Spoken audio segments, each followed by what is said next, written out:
Good afternoon, everyone. Thank you for being here. My name is Ghaith Abdullah. I'm a professor. I'm teaching in higher education. And over the past 10 years, I managed to teach in different countries, in Jordan, in UK, Saudi Arabia, and recently in Kurdistan, in the Kurdistan region of Iraq. And it's always, I always work with young generation, like people your age, like fresh graduate, bachelor students, even master students. But I honestly never saw such eager people to start their own businesses or to have their own ideas, to pursue their own ideas, as I did in Kurdistan. So just like quickly by showing hand, how many of you here, guys, have a business idea that believes worth pursuing? Raise your hand, please. Okay? Look around you.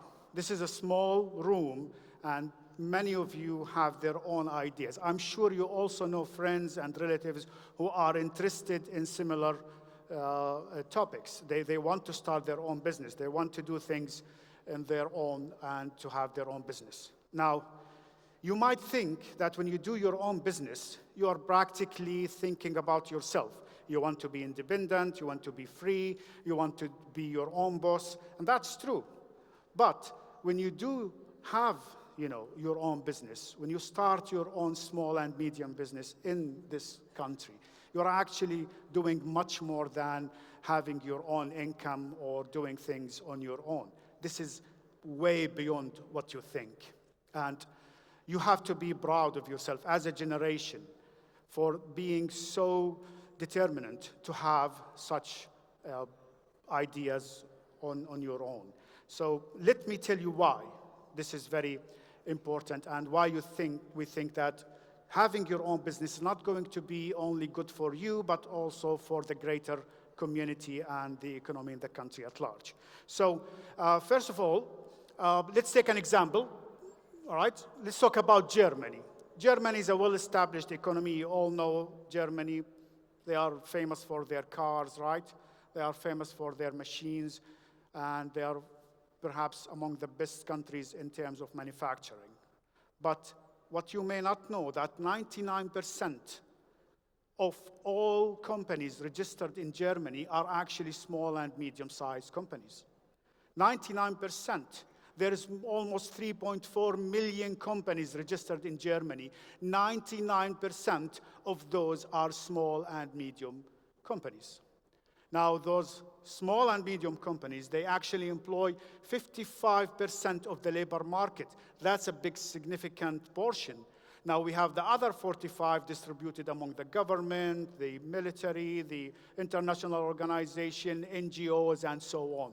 So 55 is the vast majority in this case. And they contribute to 30% of the GDP, which is one of the economic metrics that we use to measure the economy in a country.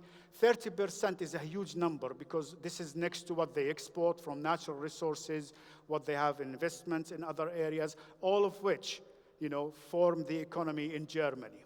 Now, let's say that, for the argument's sake, let's say that a small percentage of this, failed and shut down their businesses tomorrow. Let's say 1,000 small and medium enterprises shut down their businesses tomorrow, right?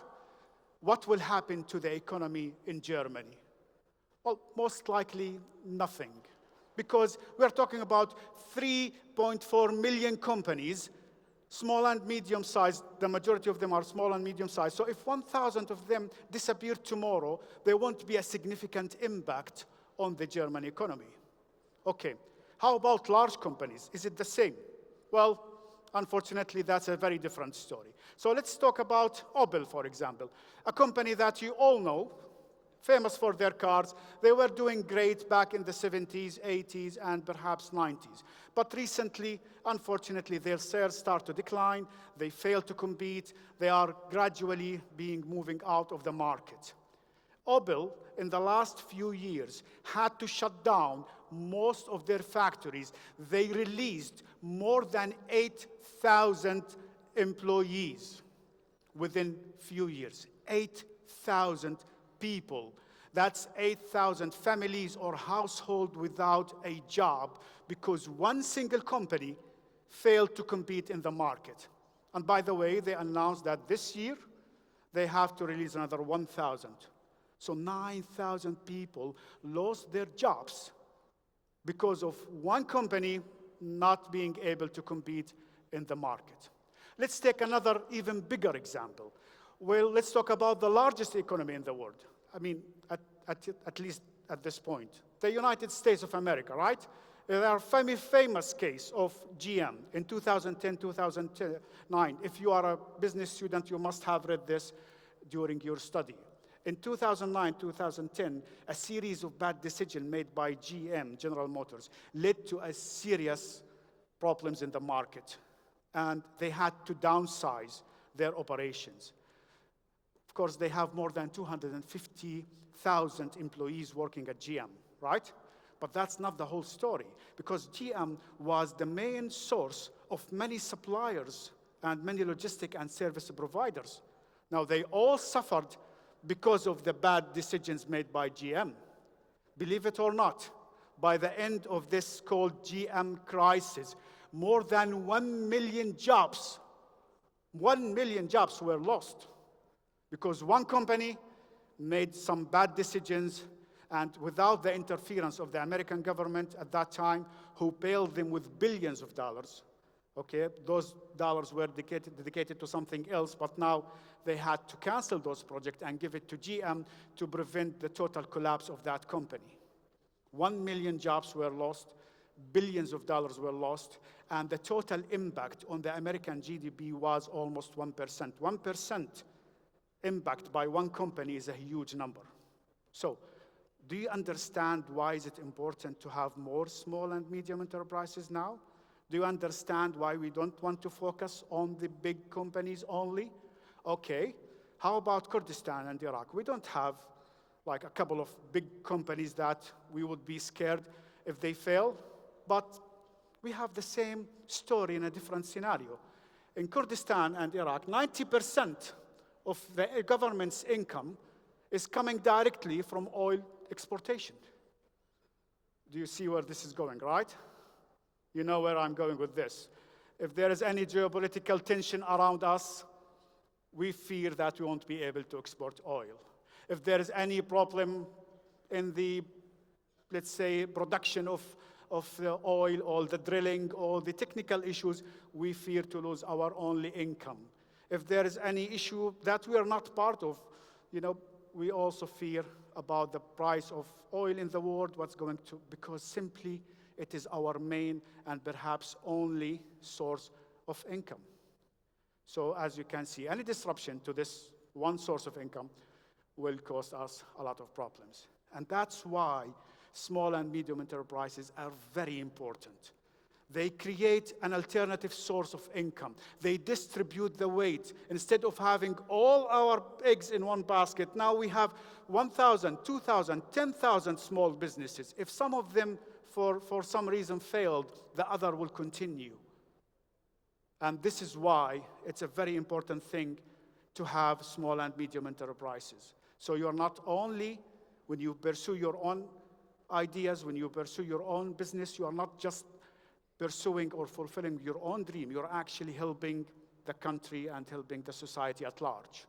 So, small and medium enterprises, they provide employment, especially to vulnerable groups like young generation. They normally have difficulties find a job in big companies because they need experience. For women who might also face some obstacles getting certain positions in certain places, and they also provide employment opportunity for displaced people, giving them the opportunity to have a decent life. So this is why it's very important to have your own, or to think about your own business. So, okay, you might think, okay, I'm convinced I need to start working on this. I'm now more determined to get my business or to start my business. What am I supposed to do? Well, first of all, take some serious steps toward the registration of your own business, your own startup.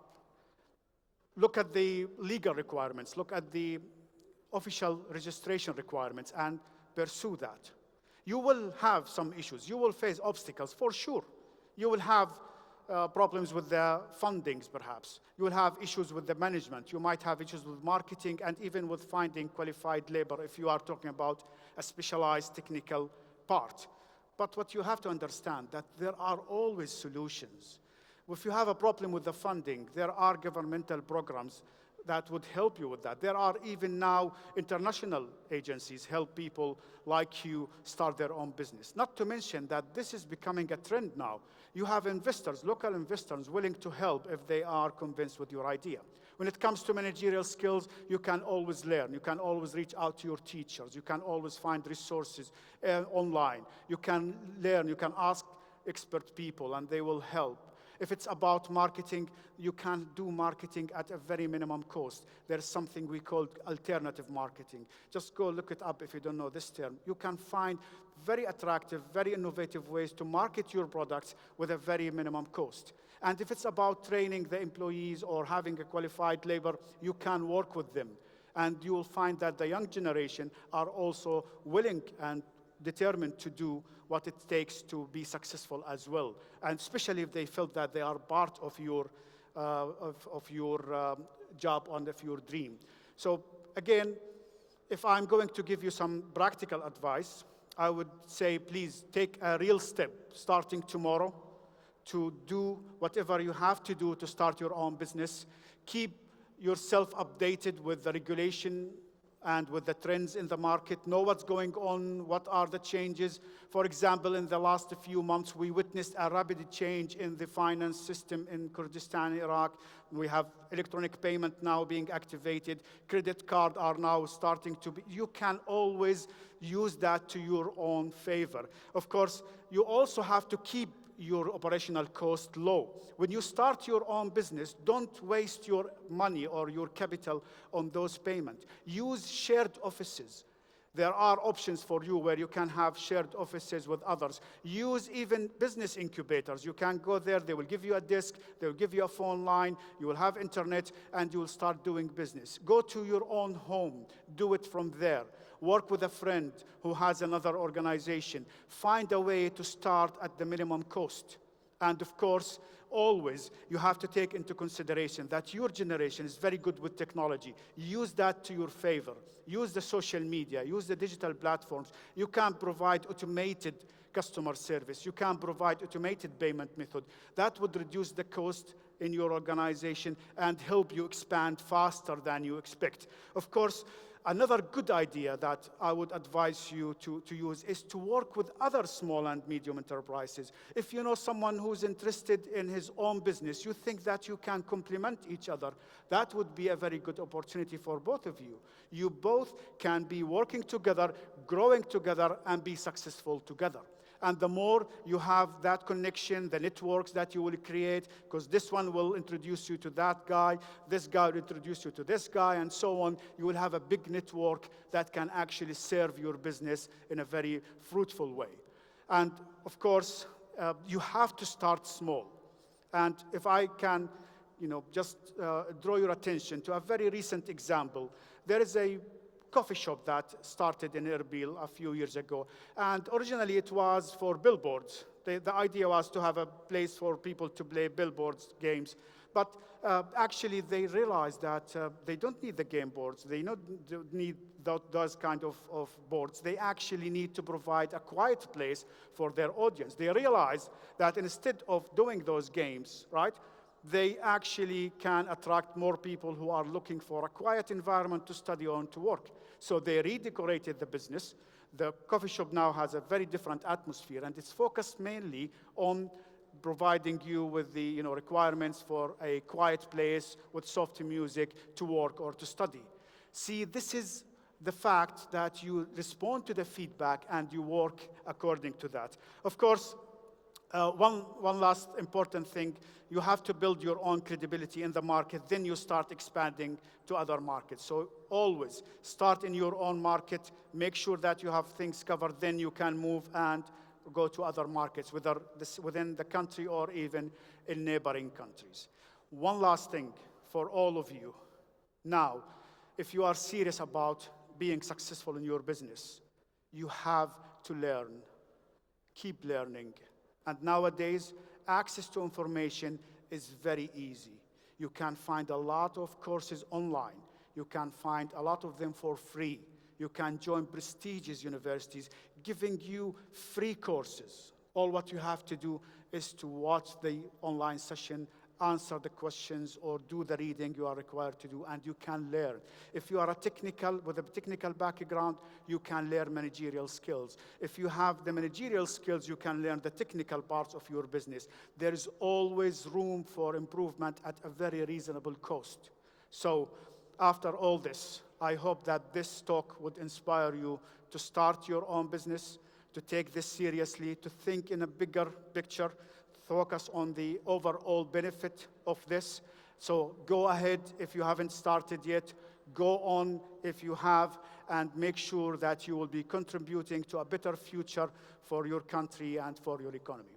Thank you very much.